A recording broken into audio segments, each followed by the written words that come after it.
웨슬리표 준설교 3. 잠자는 자여 일어나라. 그러므로 이르시기를 잠자는 자여 깨어서 죽은 자들 가운데서 일어나라. 그리스도께서 너에게 비추이시리라 하셨느니라. 에베소서 5장 14절. 잠자는 자들. 잠자는 자란 인간의 본성적인 상태는 잠을 자는 상태라고 말할 수 있다. 즉 영혼이 깊은 잠에 빠져든 상태라는 것이다. 우리가 흔히 말하는 원죄로도 바꾸어 말할 수 있는 상태로 아담의 죄가 아담의 허리에서 난 모든 사람 안에 뿌리내린 상태다. 이 상태는 영혼이 자신의 상태에 대해 무감각한 것이 특징이다. 우리는 밤중에 깊은 잠에 빠져드는데 밤은 전적으로 암흑의 상태를 말한다. 암흑 상태에 있는 사람이 사물을 분간하지 못하는 것처럼 어두운 밤에 잠에 취해 있는 사람이 그러하다. 무엇보다도 자기에 대해서 잘 모른다. 자신이 타락한 영인 것도 그렇기 때문에 이 땅에서 해야 할 유일한 일이 하나님의 형상을 회복하는 것임을 알지 못한다.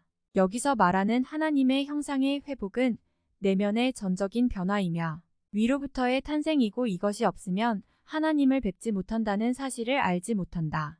영혼이 잠든 자는 자신이 처한 처지를 알지 못한다. 그는 모든 질병에 걸려 있으면서도 오히려 온전하다고 생각하고 비참한 족쇄로 매여 있음에도 자유롭다고 생각한다. 완전무장한 억센 마귀가 완전히 영혼을 사로잡고 있는데도 평안하다고 말하고 지옥이 다가오고 음부가 열려 입을 벌리고 심판의 불이 그 앞에서 타고 있어도 아무것도 느끼지 못한다. 그는 잠자는 것에 취해 있어 하나님 형상을 상실한 채로 살고 죽는 것에 만족하고 자신의 질병과 그 치료를 알지 못한다.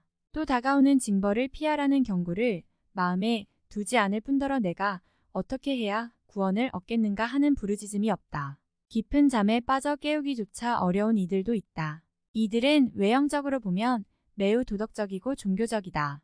때로는 매우 신사적이고 합리적이다. 은총의 수단을 열심히 사용하며 악을 피하고 할 수 있는 선을 행하는 경건의 모양이 두드러져 보이기도 한다. 그러나 이것이 자신들에게 의와 공로가 되어 깊은 잠에서 깨어날 생각조차 하지 않는다. 그들은 경건의 모양에 취해 있느라 진리와 생명, 경건의 능력을 추구할 의지조차 갖지 않기에 더욱 위험한 상태다. 잠에 빠진 이들은 하나님께 혐오의 대상이다. 주님은 이들을 위선자들로 바라보며 모든 재앙의 상속자라고 선언한다. 이들은 잔과 접시의 겉은 깨끗이 하지만 속은 더러운 회칠한 무덤 같은 이들이다. 마치 죽은 뼈 위에 살과 가죽이 덮어져 있는 것과 같다. 다시 말해 이들은 그리스도의 영이 없는 자여 그리스도의 사람이 아니다. 자신은 알지 못하지만 이미 허물과 죄로 죽은 자다. 이 상태는 모든 자연적 인간의 모습이기도 하다. 여기서 말하는 죽음은 현세의 죽음만을 말하는 것이 아니라 영원한 영적 죽음을 의미한다. 더 구체적으로 말한다면 생명과 행복의 근원이신 하나님으로부터 분리된 것을 의미한다. 이 상태는 둘째 아담이신 그리스도께서 살리는 영을 부어주시기 전까지 지속된다. 잠자는 자의 뚜렷한 증상. 무엇보다도 영적 지각 능력이 없다. 눈이 있어도 보지 못하고 귀가 있어도 듣지 못한다는 말이다.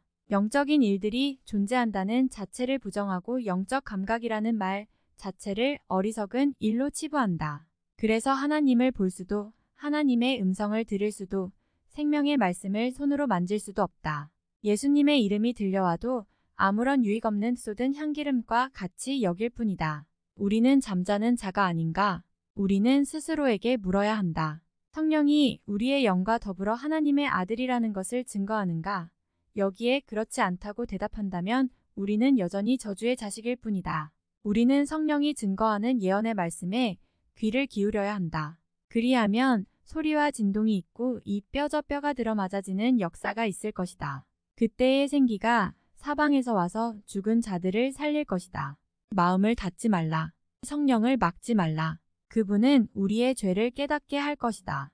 우리로 하여금 하나님의 외아들을 믿지 않고 있음을 깨닫게 할 것이다. 깨어나라. 잠자는 자여 깨어나라. 죽은 자 가운데서 깨어나라. 나 자신의 참 모습을 보라. 영원한 죽음에 처한 자신의 모습, 하나님의 심판과 저주의 심연에 빠져드는 자신의 모습을 보라. 이렇게 자신을 진실로 바라보고 자신의 죄를 심판하는 자, 그는 하나님의 심판에서 벗어난다. 깊은 잠에서 깨어나야 한다. 여호와의 분노의 잔이 우리 앞에 쏟아지고 있기 때문이다. 우리는 깨어나 참된 의이신 주님을 붙들어야 한다. 죄의 티끌을 떨어버려야 한다. 부들부들 떠는 간수처럼 내가 어떻게 하여야 구원을 얻겠는가 부르짖어야 한다. 이 부르짖음은 성령의 역사를 통해 주어질 믿음의 선물을 가지고 구원되시는 주님을 믿음으로 받아들일 때까지 결코 쉬지 말아야 한다. 너무 깊이 잠든 자들 또한 깨어나야 한다. 자신의 의에 취해 깊은 잠에 빠져 있는지도 알지 못하는 가련한 자여. 다가오는 하나님의 진노를 피하라. 옥에 갇힌 사형수의 모습을 기억하라. 이 중에 쇠사슬에 결박되어 어두운 지하 감옥에 누워있고 사형 집행의 시간은 시시각각 다가온다. 이 무서운 상황에서 영혼은 깊이 잠들어 있다. 깊은 낭떠러지 영원한 멸망의 어구에서 잠에 취해 있다. 빛을 비추시는 이를 바라보라. 죽음의 감옥에 빛을 비추시는 전능하신 분의 손길을 느끼라. 다음의 말씀을 듣고 깨어나 일어나라. 급히 일어나라. 띠를 띠고 신을 신으라. 겉옷을 입고 따라오라. 세속적 행복의 꿈에 취해 있는 자들 역시 깨어나야 한다. 하나님 안에서 쉴 때까지 쉼이란 없다. 이 세상은 쉴 곳이 아니다. 구원의 방주로 들어가야 한다. 이 세상의 행복은 사라질 하나의 피조물일 뿐이다. 영원히 눈앞에 있다. 지금은 바로 영원히 결정될 순간이다. 영원한 저주냐 영원한 행복이냐가 결정될 순간이다. 깨어있는가를 스스로를 살펴야 한다. 우리는 다음 질문을 하며 스스로를 살펴야 한다. 우리는 과연 눈이 정결함으로 악을 참아보지 아니하시는 하나님의 현존 앞에 설 준비가 되었는가? 성도에게 주어질 유업에 합당한가? 선한 싸움을 다 싸우고 믿음을 지켰는가? 하나님의 형상을 회복했는가? 옛사람을 버리고 새사람을 입었는가? 그리스도의 옷을 입었는가? 등잔에 기름을 준비했는가? 마음을 다해, 목숨을 다해, 생각을 다해, 힘을 다해 주님 되신 하나님을 사랑하는가? 하나님의 성품을 소유했는가? 그리스도께서 우리 가운데 계심을 아는가? 하나님 안에 있고 하나님이 우리 안에 계심을 아는가? 성령을 받았는가? 이런 준비가 없다면 그는 아직 잠든 자다. 이런 사람은 아직 참된 그리스도인이 아니다. 하나님은 이런 사람의 기도를 받지 않으신다. 깨어있는 자는 어떤 사람인가? 그는 달리 말하면 거듭난 자다. 새로 지으심을 받은 자여, 두렵고 떨림으로 구원을 이루어가는 자다. 그는 좁은 문으로 들어가는 자고 하나님을 갈망하는 자다. 깨어있는 자에게 하나님은 형언할 수 없는 풍성한 은혜를 베푸신다. 깨어난 자는 성령과 그 능력을 선물로 받고 하나님의 성품에 참여하며 행복과 성결을 느끼며 지상에서 하나님 나라를 체험한다. 그는 성령 안에서 누리는 의와 화평과 기쁨을 누린다. 이 평안은 사람의 지각을 넘어선 평안이며 이 기쁨은 이루 말할 수 없는 영광스러운 기쁨이다. 어떻게 깨어날 수 있는가? 이것은 도덕적 삶이나 선행으로 이루어지지 않는다. 오직 자신이 죄인임을 아는 자, 마음이 가난한 자, 곧 회개하는 심령이 될 때 가능하다. 아버지의 용서함 받기를 갈망하는 탕자의 심령이여 하나님의 의를 간절히 사모하는 이다. 그에게 하나님은 은총을 베푸시고 우리는 믿음으로 그 은총을 입는다. 지금이 바로 그때다. 오늘 마음을 완고히 하지 말라. 지금 일어나라. 영원한 죽음에서 일어나라. 죄와 죽음 가운데 사귄 옛 친구를 바로 떠나 참된 친구 예수를 따르라. 그리스도께서 그의 빛을 비추실 것이다. 빛을 비추신다. 깨어난 자에게 하나님은 빛을 비추신다. 이는 하나님께서 깨어난 자에게 은총과 영광을 허락하실 것임을 의미한다. 그는 더 이상 어두움 가운데 살지 않으며 하나님의 치료의 광선이 비춰진다. 그리스도의 얼굴에 나타난 하나님의 영광을 아는 지식으로 풍성해질 뿐 아니라 그리스도께서 친히 우리 안에서 참 빛으로 계시하신다. 이 빛은 다름 아닌 하나님의 은총이다. 이 빛은 죄의 용서며 거룩한 삶을 살아가도록 하며 완성하도록 이끄는 안내자다.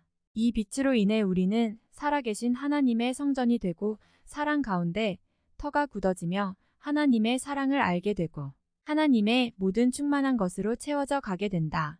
이 빛은 그리스도의 영, 곧 성령의 역사다. 하나님은 우리로 하여금 성령으로 충만하게 하셔서 성령 안에서 하나님의 집을 이루어가는 성도가 되도록 부르실 뿐만 아니라 이를 위해 성령을 통해 각 성도들에게 필요한 은사와 선물들을 허락하신다.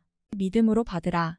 빛을 비추시는 것은 다름 아닌 그리스도의 영을 우리에게 부으시려는 하나님의 은총의 섭니다. 이 일은 하나님께서 조상들에게 약속하신 바의 성취요 율법의 완성이며 지금도 우리 가운데 지속되는 일이다. 우리는 이를 믿음으로 받아들여야 한다. 믿음으로 빛을 받아들이며 믿음으로 빛에 머물러야 한다. 교회는 빛의 공동체. 교회는 빛의 공동체다. 참된 교회는 사람들로 하여금 그리스도의 영으로 충만하도록 기도를 가르쳐야 하고 안수해야 한다. 누가 이 빛의 비침을 받는가? 이 빛은 지혜롭고 총명한 자에게 숨겨져 있고 때로는 조롱받고 비난받는다. 빛을 인지하는 이는 다수가 아니다. 세상에서는 오히려 희귀하다고 말할 수 있다. 경건의 모양에 치중하고 경건의 능력을 무시하는 자, 참 믿음에는 무관심하고 종교적 행위에만 열심인 자에게는 감추어져 있다. 우리는 빛을 찾아야 한다. 회개하고 처음으로 돌아가야 한다.